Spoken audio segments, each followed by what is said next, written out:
Sa ating balitang probinsya, niyanig ng pagsabog ang terminal ng bus sa Laurel, Batangas noong September 10, pasado alas 3 ng madaling araw.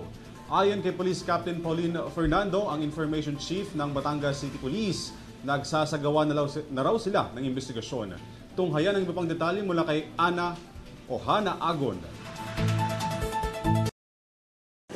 Binulabog ng malaking pagsabog ang isang terminal ng bus sa Barangay Bugaan East sa Laurel, Batangas kahapon ng madaling araw, September 10, 2023.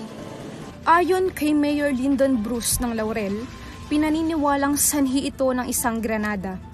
9 na bus ang napinsala sa pagsabog sa terminal ng Magnificat Transport.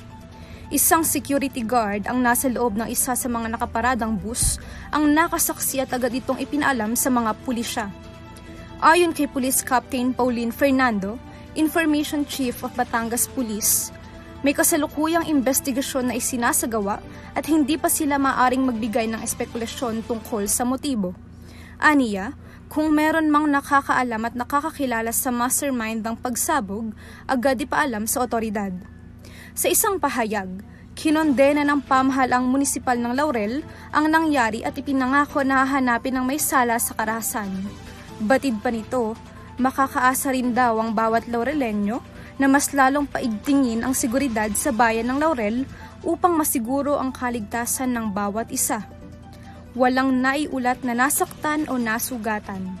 Para sa EuroTV News, Hana Agon, sumasaludo sa bawat Pilipino.